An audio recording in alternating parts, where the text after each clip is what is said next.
بسم اللہ الرحمن الرحیم۔ آج ہم اللہ تعالیٰ کی توفیق سے احادیث مبارکہ سے اس موضوع پر گفتگو کریں گے کہ حضور نبی اکرم صلی اللہ علیہ وسلم کا یوم میلاد منانا، اس پر خوشی کا اظہار کرنا، فرحت کا اظہار کرنا، جشن کرنا، یہ ہمیں متعدد احادیث مبارکہ سے اس پر دلائل ملتے ہیں اور استدلال ملتا ہے مختلف احادیث مبارکہ سے۔ پچھلے جمعہ ہم نے بنی اسرائیل کو فرعون کے ظلم سے نجات پر قرآن مجید کی آیت کی روشنی میں واضح کیا۔ اب اس پر کچھ احادیث مبارکہ آپ کے گوش گزار کرتا ہوں کہ جب بنی اسرائیل کو فرعون کے ظلم سے نجات ملی تو ان کا کیا عمل ہوا، وہ اسے کیسے عید کے طور پر سیلیبریٹ کرتے۔ اس دن کو حضرت عبداللہ بن عباس رضی اللہ عنہ سے مروی حدیث ہے، وہ فرماتے ہیں جب حضور نبی اکرم صلی اللہ علیہ وسلم مدینہ طیبہ تشریف لائے تو آپ نے یہودیوں کو دیکھا، وہ محرم الحرام کے 10ویں دن یوم عاشور کو روزہ رکھتے ہیں۔ ان سے پوچھا گیا کہ یہ آپ کیوں رکھتے ہیں روزہ؟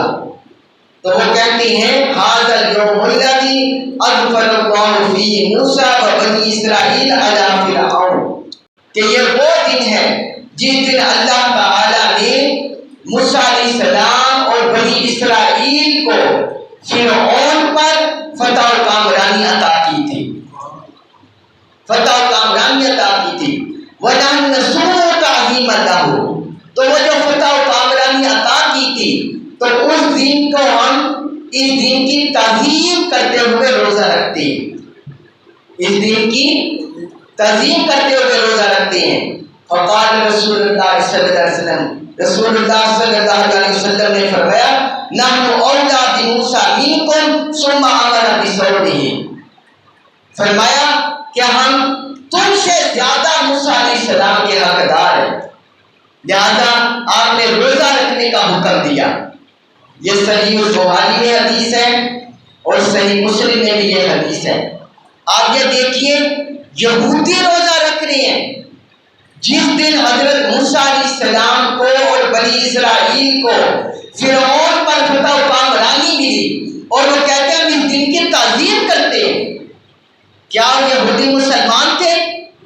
یہودی تو مسلمان نہیں تھے، انہوں نے کلمہ نہیں پڑھا تھا، کافر تھے، اہل کتاب تھے، لیکن چونکہ ان کی نسبت تھی حضرت موسیٰ علیہ السلام کی طرف اس دن کی، اس لیے آپ صلی اللہ علیہ وسلم نے فرمایا ہم موسیٰ علیہ السلام کے تمہاری نسبت زیادہ حقدار ہیں، تو آپ نے روزہ رکھنے کا حکم دیا۔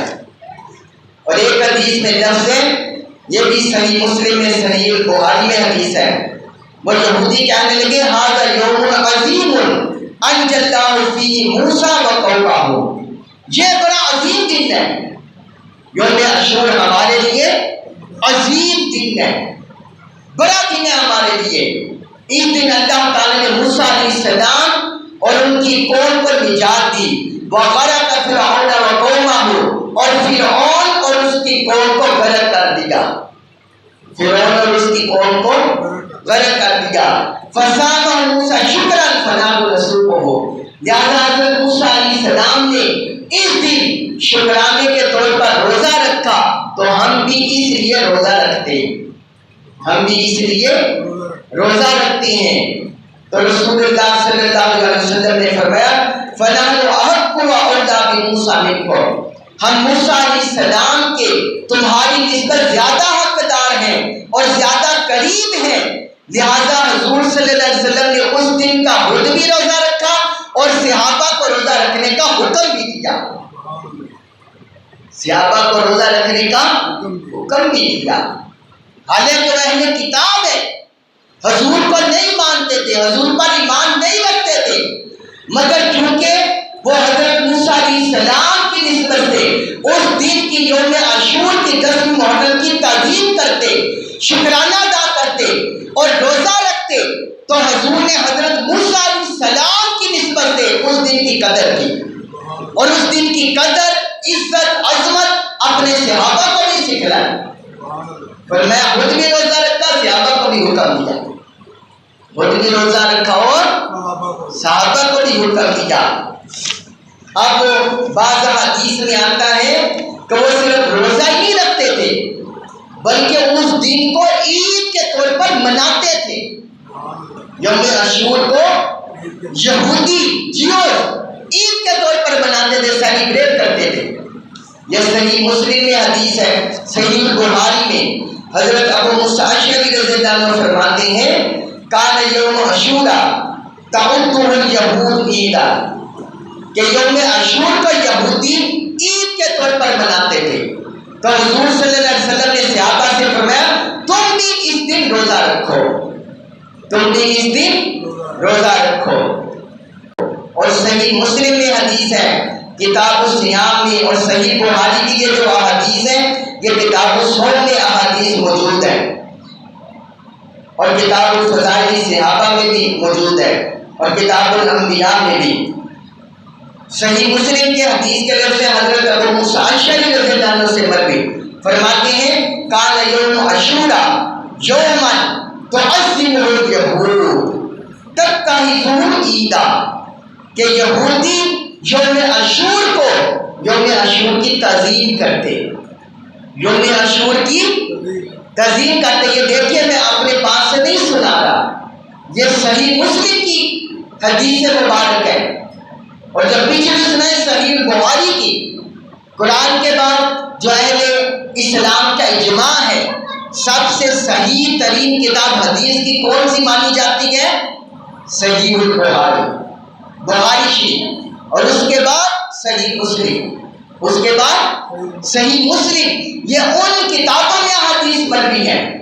حضرت ابو موسیٰ اشعری رضی اللہ عنہ فرماتے ہیں یہودی اس دن کی تعظیم کرتے اور اس دن کو عید کے طور پر مناتے۔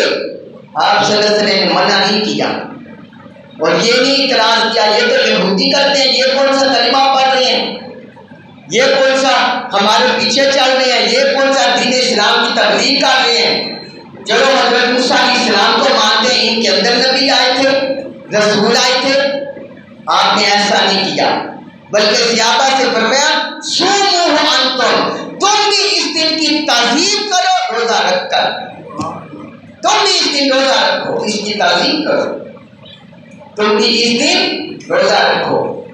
اور صحیح مسلم میں ایک حدیث کے لفظ ہے کہ اہل خیبر جو قلعہ کے یہودی وہ یوم عاشور کو روزہ رکھتے ہیں، اس دن کو عید کے طور پر مناتے، وَيَلْبِسُونَ نِسَاءَهُمْ فِي حُلِيَّهُمْ بَشَارَتَهُمْ، اور وہ اپنی عورتوں کو اس دن خوب زیورات پہناتے، ان کا بناؤ سنگار کرتے اور خوب انہیں سجدہ پر آمادہ کرتے کہ وہ نئے کپڑے پہنے، بناؤ سنگار کرے، خوب سجدہ کرے، کیونکہ یہ حضرت موسیٰ علیہ السلام کے فتح کا دن ہے، بنی اسرائیل کے فتح کا دن ہے، اور قوم فرعون کے غرق ہونے کا دن ہے۔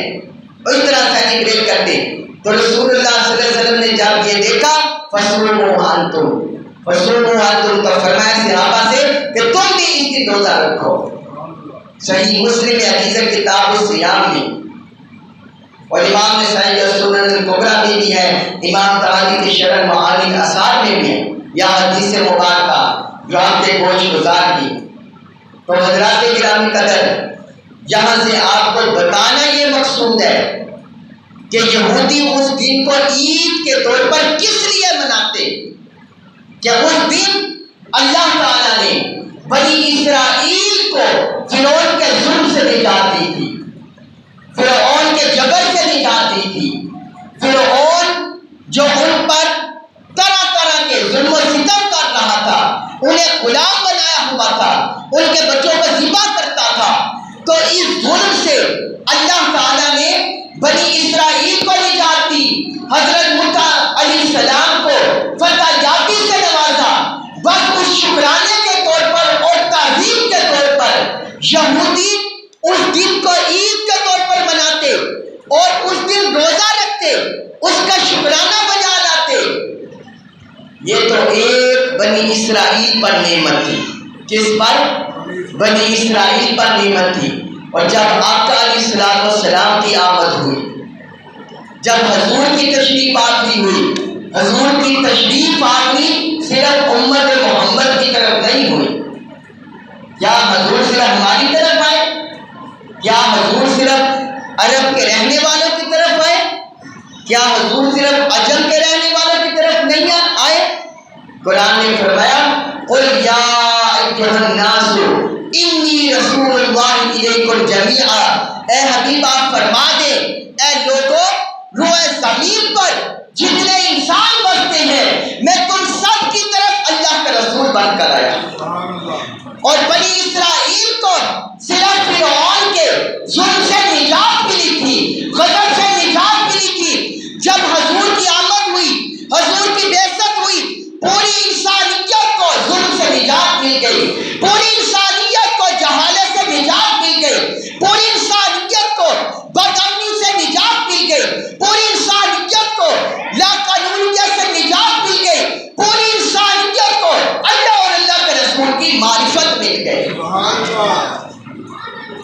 اللہ اور اللہ کے رسول کی معرفت مل گئی.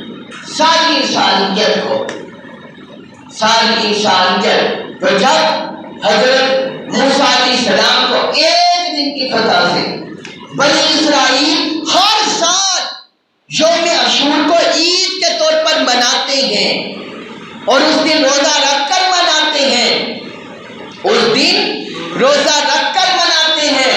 اور حضور صلی اللہ علیہ وسلم انہیں منع نہیں کرتے اور نہ اس پر کراہت کا اظہار کرتے ہیں. اگر حضور منع کر دیتے یا کراہت کا اظہار کر دیتے تو ہم کہتے کہ ہم نے بھی ایسا عمل نہیں کرنا. مگر آقا علیہ السلام نے نہ منع فرمایا نہ کراہت کا اظہار کیا، بلکہ خود بھی اس دن روزہ رکھ کر اس دن کو سیلیبریٹ کیا، منایا، اظہار تشکر کیا حضرت موسیٰ علیہ السلام کے ساتھ مل کر، اور اپنے صحابہ کو بھی حکم دیا. تو اس سے پتہ چلا جب ایک دن کی یہ تعظیم ہے حضرت موسیٰ کی نسبت سے کہ اس میں اظہار تشکر کیا جائے، عید کے طور پر منایا جائے، تو اللہ رب العزت کی قسم جب تاجدار کائنات کی اس دنیا میں تشریف آوری ہوئی تو وہ عید یوم عاشور نیچے رہ جاتی ہے، مصطفیٰ کی ولادت کی عید اس عید سے بڑھ جاتی ہے. مصطفیٰ کی ولادت کی عید اس سے بڑھ جاتی ہے، اس سے بڑھ جاتی ہے کہ حضور کی ولادت اور حضور کی بعثت ساری انسانیت کے لیے، ساری انسانیت پر کرم ہوا، ساری انسانیت پر کرم ہوا آقا علیہ السلام کا، بلکہ جمیع عالمین کے لیے رب نے آپ کو رحمت بنا کر بھیجا. آیت اکمال دین، یہ سورۃ المائدہ میں آیت مبارکہ ہے. الیوم اکملت لکم دینکم واتممت علیکم نعمتی ورضیت لکم الاسلام دینا. سورۃ المائدہ کی آیت نمبر 3. اللہ تعالیٰ نے خوشخبری سنایا اہل ایمان کو کہ آج کے دن میں نے تمہارے لیے تمہارا دین مکمل کر دیا اور میں نے اپنی نعمت تم پر پوری کر دی اور میں نے تمہارے لیے دین اسلام کو پسند کر دیا، تمہارے لیے دین اسلام کو پسند کر دیا. صحیح البخاری میں حدیث ہے، کتاب الایمان میں بھی ہے، کتاب المغازی میں بھی ہے، کتاب تفسیر القرآن میں بھی ہے، کتاب الاعتصام بالکتاب والسنہ میں بھی ہے. امام بخاری نے اس حدیث کو اپنی کتاب میں 4 جگہوں پر روایت کیا. آپ اندازہ کریں امام بخاری رحمت اللہ علیہ کی محبت رسول، محبت دین، محبت قرآن.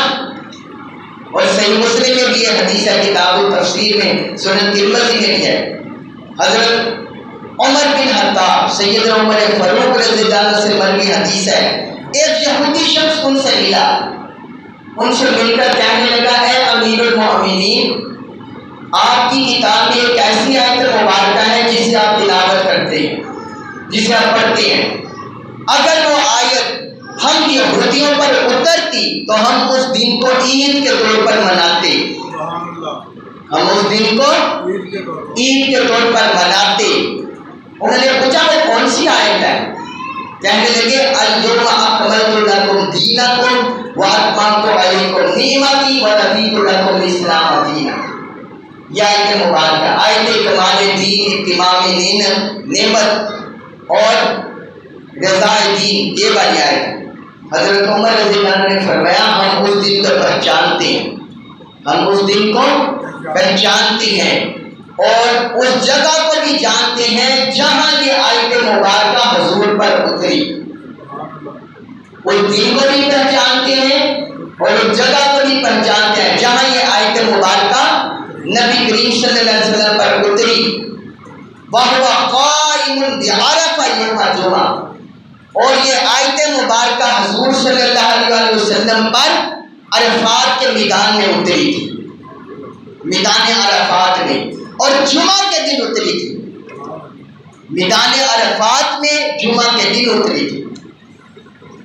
آقا علیہ السلام اپنی حیات مبارکہ کا حج کرنے تشریف لے گئے. یا آخری عمر میں حضور نے اپنی حیات مبارکہ میں ایک ہی حج کیا.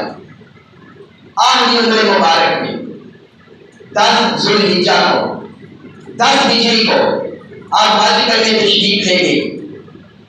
تو میدان عرفات میں، عرفات کے میدان میں وقوف کرنا یہ حج کا سب سے بڑا رکن ہے. ہمارے آئمہ نے یہ مسئلہ لکھا ہوا ہے کہ جس نے حج میں وقوف عرفات کو پا لیا اس نے حج کو پا لیا، اس کا حج ہو گیا. اور جو وقوف عرفات نہ پا سکا اس کا حج رہ گیا، اس کا حج رہ گیا. وقوف عرفات حج کا سب سے بڑا رکن ہے. 10 ہجری میں عرفات کے میدان میں حضور صلی اللہ علیہ وسلم پر یہ آیت مبارکہ اتری تھی.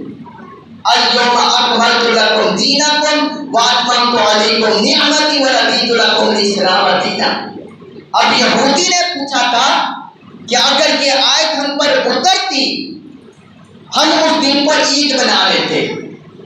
تو حضرت عمر رضی اللہ عنہ نے اس کے جواب میں، اس کے سوال پر یہ جواب دیا کہ ہم اس جگہ کو بھی پہچانتے ہیں اور اس مقام کو بھی پہچانتے ہیں. مراد یہ ہے کہ تم کہتے ہو کہ یہ آیت ہم پر اترتی تو ہم اس دن کو عید کے طور پر مناتے. تو فرمایا سنو، جس دن وہ آیت اتری وہ مقام بھی عید کا تھا اور جس مقام پر اتری وہ مقام بھی عید کا تھا. یوم عرفہ بھی مسلمانوں کے لیے عید کی حیثیت رکھتا ہے، عید کا دن ہے، اور یوم جمعہ بھی عید کا دن ہے. یوم جمعہ بھی عید کا دن ہے. یا حضرت عمر رضی اللہ عنہ نے اشارہ کر کے اس یہودی کو جواب دیا. اب صراحت سے ایک اور حافظ ابن حجر اسقلانی نے بھی یہ جملہ لکھا فتح الباری میں کہ حضرت عمر رضی اللہ عنہ نے اشارے سے اسے جواب دیا. ایک روایت میں ہے حضرت کعب احبار سے مروی ہے، انہوں نے کہا حضرت عمر رضی اللہ عنہ سے کہ میں ایسی قوم کو جانتا ہوں اگر یہ آیت ان پر اترتی وہ اسے عید کے طور پر مناتے، وہ اسے عید کے طور پر مناتے. حضرت عمر نے فرمایا کون سی آیت؟ انہوں نے یہی آیت پڑھ دی، الیوم اکملت لکم دینکم واتممت علیکم نعمتی ورضیت لکم الاسلام دینا. یہ آیت مبارکہ پڑھ دی. تو حضرت عمر رضی اللہ عنہ نے فرمایا انی لعارف فی ای یوم انزلت، فرماتے ہیں میں جانتا ہوں یہ آیت کس دن نازل ہوئی تھی، میں پہچانتا ہوں. الیوم اکملت لکم دینکم کس دن نازل ہوئی تھی؟ آگے فرماتے ہیں یوم جمعہ و یوم عرفہ وہما لنا عیدان.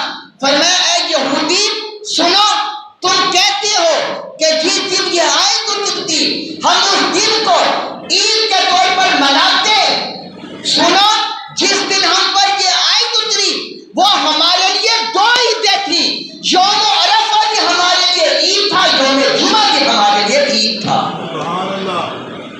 یوم عرفہ بھی عید، یوم جمعہ بھی عید.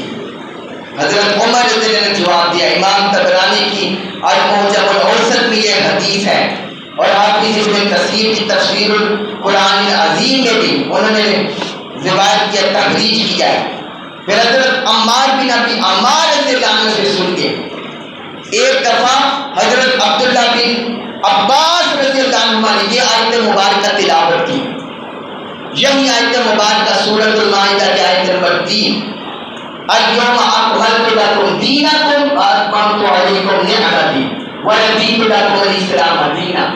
یہ آیت مبارکہ تلاوت کی تو آپ کے بعد ایک یہودی کھڑا تھا.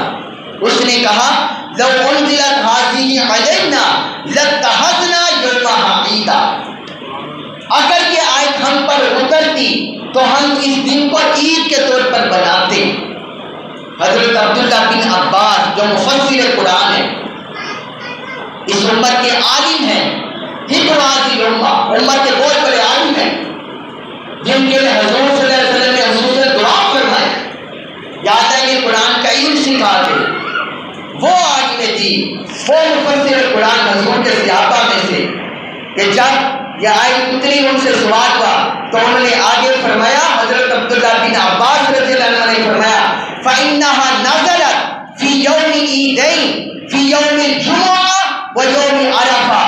فرمایا جس دن یہ آیت اتری وہ 2 عیدوں کا دن تھا. کتنی عیدوں کا؟ 2 عیدوں کا، یوم جمعہ اور یوم عرفہ. وہ یوم جمعہ تھا وہ بھی مسلمانوں کے لیے عید، وہ یوم عرفہ تھا وہ بھی مسلمانوں کے لیے عید. یہ سنن ترمذی کی حدیث ہے اور امام طبرانی کے المعجم الکبیر میں بھی یہ حدیث مبارک ہے. حضرات گرامی قدر، اب سوال یہ ہے قرآن مجید کی ایک آیت مبارکہ، یہ عظیم آیت مبارکہ ہے. یہ کیا ہے؟ عظیم آیت مبارکہ جس میں بڑی خوشخبری سنائی گئی ہے کہ مسلمانوں کے لیے آج کے دن دین مکمل کر دیا گیا اور مسلمانوں کے لیے نعمت پوری کر دی گئی اور اللہ نے مسلمانوں کے لیے دین اسلام کو پسند کر دیا. یہ بڑی عظیم آیت، بڑی عظیم خوشخبری ہے. مگر کیا قرآن میں صرف یہی آیت ہے؟ قرآن میں تو سورۃ الاخلاص بھی ہے، بڑی عظیم سورت. قرآن میں تو سورۃ الکوثر بھی ہے، بڑی عظیم سورت. قرآن میں تو سورۃ العصر بھی ہے، بڑی عظیم سورت. قرآن میں تو آیت الکرسی بھی ہے، بڑی عظیم آیت مبارکہ. قرآن میں تو سورۃ الرحمن بھی ہے جو قرآن کی زینت ہے، دلہن ہے. قرآن میں تو سورۃ یاسین بھی ہے جو قرآن کا دل ہے. قرآن میں تو سورۃ البقرہ بھی ہے جو قرآن جیسی ہے. قرآن میں سورۃ آل عمران بھی ہے جو قیامت کے دن شفاعت کرنے والی ہے. اور قرآن میں پھر سورۃ الفاتحہ بھی ہے. قرآن میں سورۃ الفاتحہ بھی ہے جسے حضور صلی اللہ علیہ وسلم نے فرمایا یہ سورۃ الشفاء ہے، یہ ام القرآن ہے، یہ ام الکتاب ہے، یہ 7 مثانی ہے. پھر قرآن میں سورۃ البقرہ کی آخری 2 آیتیں بھی ہیں جو حضور نے فرمایا یہ عرش کے 2 خزانوں میں سے مجھے عطا کی گئی. ارے حضرات گرامی قدر، بتانا یہ مقصود ہے کہ ایک بڑی خوشخبری والی آئے قرآن کی اترے. حضرت عبداللہ بن عباس بھی فرمائے، حضرت عمر فاروق بھی فرمائے کہ وہ 2 عیدوں کا دن تھا، یوم جمعہ، یوم عرفہ. ارے پورا کا پورا قرآن 114 سورتیں جو آقا علیہ الصلوۃ والسلام کے قلب اطہر پر اتری، حضور کی ذات مبارکہ پر اتری. جب وہ صاحب قرآن جس دن تشریف لائے جو پورے کا پورا قرآن اپنے قلب اطہر میں سموئے، اپنے جسم میں سموئے، اپنی ذات میں سموئے اور اپنی ذات پر نافذ کیے ہوئے پورے کا پورا قرآن جب حضور پر اترے اور اس صاحب قرآن کی جس دن آمد ہو جائے، اللہ کی قسم وہ ایک عید کیا وہ تو ساری عیدوں کی عید بن جاتا ہے.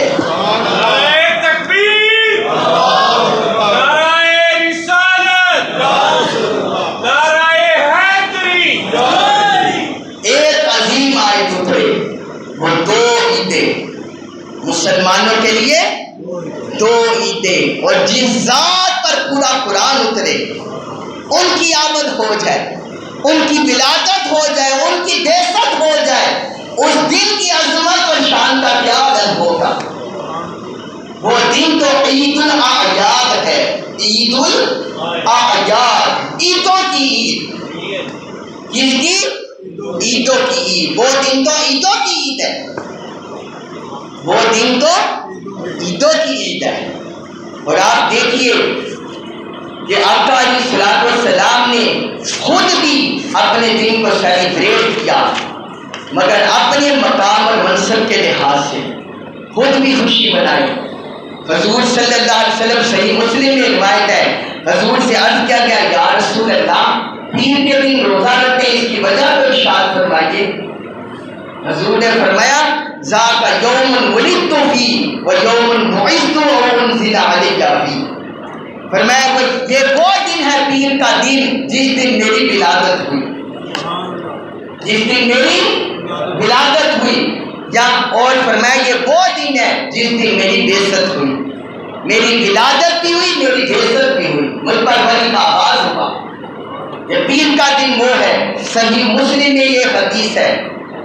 بعض لوگ کہتے ہیں کہ 1500 سال پہلے کم و بیش حضور کی ولادت ہو گئی، اب ہر سال کیوں مناتے ہیں؟ ہر سال کیوں مناتے ہیں؟ ارے بھائی ہم آپ ہر سال کی بات کرتے ہیں، آقا علیہ الصلوۃ والسلام تو اپنی ولادت پر اظہار تشکر ہر پیر کے دن کرتے، ہر پیر کے دن کرتے اظہار تشکر اللہ کی بارگاہ۔ حضور نے حکم ہی فرمایا پیر کے دن اپنی ولادت کی نسبت روزہ رکھنے کا حکم ہی فرمایا۔ عاشق سمجھ گئے ہیں، عاشق سمجھتے ہیں، متبع سمجھتے ہیں، محب سمجھتے ہیں کہ جب حضور اپنی ولادت مبارکہ پر اظہار تشکر بجا لا رہے ہیں تو ہم بھی حضور کی اتباع میں، حضور کی محبت میں عاشق ہر پیر کے دن حضور کی اتباع محبت میں روزہ رکھتے ہیں، اظہار تشکر بجا لاتے ہیں کہ اللہ تیرا شکر ہے تو نے اپنا محبوبہ میں عطا کیا۔ اور پھر دیکھیے آقا علیہ الصلوۃ والسلام نے اپنے میلاد کے اظہار تشکر میں کھانا بھی کھلایا، کھانا بھی کھلایا۔ حضرت انس بن مالک رضی اللہ عنہ سے مروی حدیث ہے، امام بہقی کی السنن الکبریٰ میں، امام مقدسی کی الاحادیث المختارہ میں، امام طبرانی کے المعجم الاوسط میں، امام روزانی کی مسند الصحابہ میں، اور امام روزانی کے مسند الصحابہ میں یہ حدیث ہے۔ حضور سے مروی ہے ان النبی صلی اللہ علیہ وسلم اقطع الناس بعد النبوہ، حضور نے اپنے اعلان نبوت کے بعد، بعثت کے بعد اپنی پیدائش کی خوشی میں کھانا کھلایا، پیدائش کی خوشی میں کھانا کھلایا، عقیقہ کیا، کھانا کھلایا۔ اور ایک حدیث کے لفظ ہے ان النبی صلی اللہ علیہ وسلم اقطع عن نفسہ بعدما بعث نبیا، کہ حضور صلی اللہ علیہ وسلم نے اپنی بعثت کے بعد اپنا عقیقہ کیا، بعثت کے بعد عقیقہ کیا۔ کیا حضور کا عقیقہ آپ کی ولادت پر نہیں ہوا تھا؟ جب حضور کی ولادت ہوئی اس وقت نہیں ہوا تھا؟ ہوا تھا۔ آپ کے دادا حضرت عبد المطلب نے بڑی عالیشان دعوت کر کے حضور کا عقیقہ کیا تھا، حضور کا عقیقہ کیا تھا۔ یہ سنیے امام ابن عساکر کی تحریر دمشق میں ہے، امام سیوطی کی کفایت التعلیم میں ہے، امام ابن عبد البر کی تمہید میں ہے، اور امام ابن عبد البر کے الاستیعاب میں یہ روایات موجود ہیں۔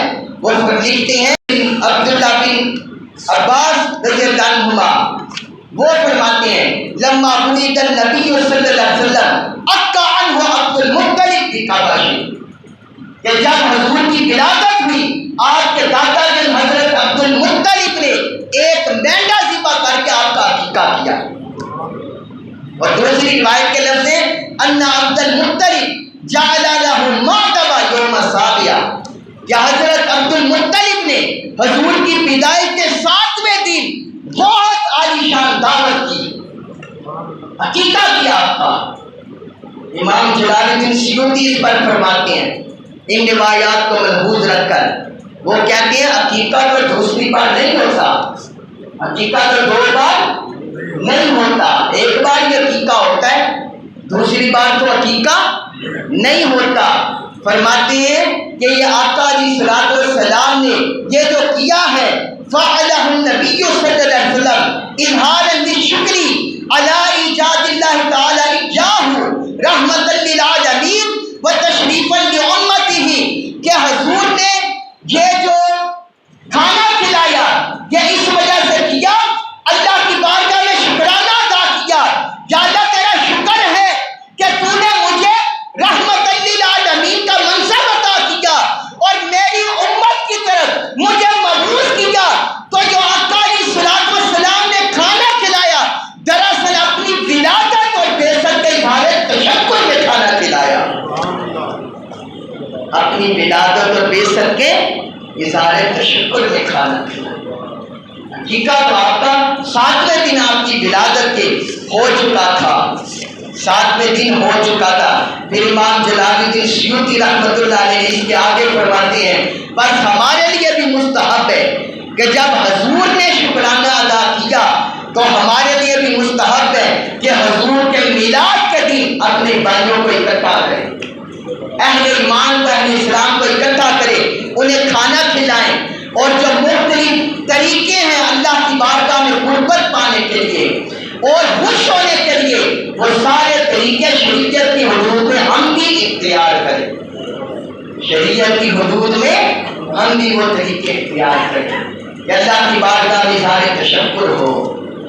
طلع البدر علینا، جب آقا علیہ السلام کی مدینہ طیبہ میں آمد ہوئی، اب سوال لوگ کرتے ہیں اتنا جشن جلوس یہ کیوں کرتے ہیں، یہ کہاں سے ثابت ہے؟ لو حضور کی حدیث ہے یہ بھی سن لو، حضور کے زمانے میں یہ بھی نظارہ کر لو۔ یاد رکھیے 3 طریقے حضور کی زندگی میں آپ کی حیات مبارکہ میں ایک جیسی ہو گئی، 3 طریقے آپ کی حیات مبارکہ کی نسبت سے ایک جیسی۔ حضور کی ولادت 12 ربیع الاول، حضور کی ولادت 12 ربیع الاول، حضور کا وصال بھی 12 ربیع الاول، حضور کا وصال بھی 12 ربیع الاول، اور جب آقا علیہ السلام مدینہ طیبہ تشریف لے گئے وہ بھی 12 ربیع الاول، وہ بھی 12 ربیع الاول۔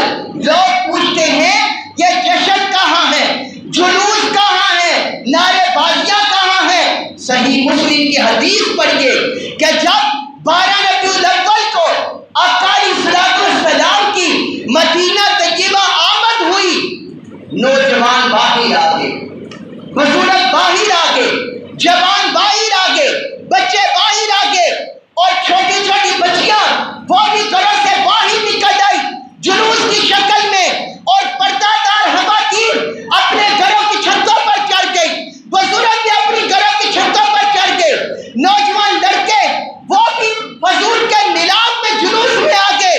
جب آقا علیہ السلام مدینہ طیبہ میں انٹر ہوئے، حضور جب مدینہ طیبہ میں انٹر ہوئے، سارے صحابہ کا جلوس تھا، سارے صحابہ کا جلوس تھا، لڑکے بھی تھے، نوجوان بھی تھے، بزرگ بھی تھے، بچیاں بھی تھی، سب کا جلوس تھا، اور سارے نعرے لگا رہے تھے یا محمد یا رسول اللہ، یا محمد یا رسول اللہ، یا محمد یا رسول اللہ۔ مرحبا مرحبا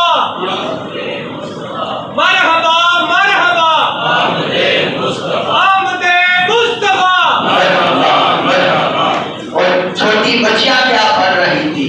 طلع البدر علینا من ثنیات الوداع، طلع البدر علینا من ثنیات الوداع، وجب الشکر علینا ما دعا للہ داع، وجب الشکر علینا ما دعا للہ داع، وجب الشکر علینا ما دعا للہ داع۔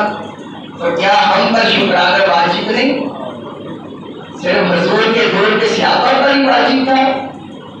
فرماتے ہیں کہ ماہ تمام بدر، کہتے ہیں جو پورا چاند ہو، وہ بدار کی گھاٹیوں سے ہم پر طلوع ہو گیا ہے، بدار کی گھاٹیوں سے ہم پر طلوع ہو گیا ہے۔ اب ہم پر واجب ہے جو حضور ہمیں اللہ کی طرف بلا رہے ہیں، معرفت کی طرف، قربت کی طرف جان دلا رہے ہیں، ہم اس پر شکرانہ ادا کرنا ہم پر واجب ہے۔ حضور کی بعثت کا، حضور کی ولادت کا، حضور کی آمد کا، کہ یہ شکرانہ ہم پر ادا کرنا واجب ہے۔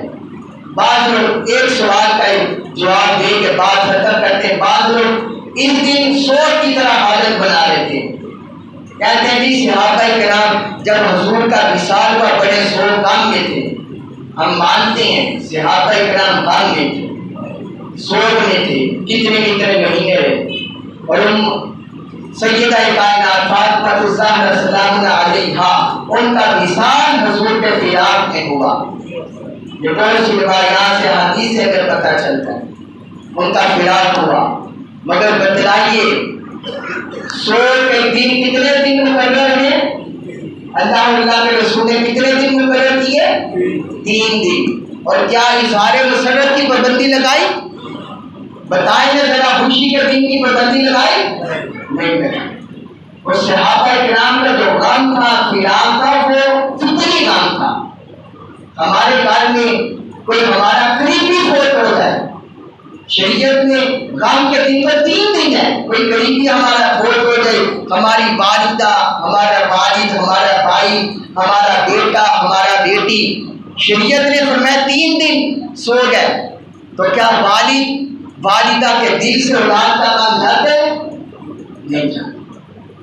تو وہ فطری کام ہوتا ہے۔ صحابہ کرام اسی کام میں ملوث تھے اور اسی کام کی طرف آئے تھے، مگر آہستہ آہستہ آہستہ انہیں صبر آتا چلا گیا، اور امت پر آقا علیہ الصلوۃ والسلام کی جو دوسری احادیث مبارکہ ہے جس میں حضور نے فرمایا کہ میں جو جا رہا ہوں تم سے الوداع ہو رہا ہوں، اے امت تمہاری خاطر الوداع ہو رہا ہوں، کہ میں آخرت میں تمہارے لیے جا کے شفاعت کا بندوبست کر سکوں، تمہارے لیے شفاعت کا انتظام کر سکوں، اس لیے یہ پردہ آ ہے، اس لیے یہ پردہ آ ہے۔ حضور کی حیات مبارکہ ظاہری وہ بھی امت کے لیے ہے، اور حضور کا پردہ فرما جانا وہ بھی امت کے لیے ہے، وہ بھی امت کے لیے ہے۔ وما علیہ الا البلاغ المبین۔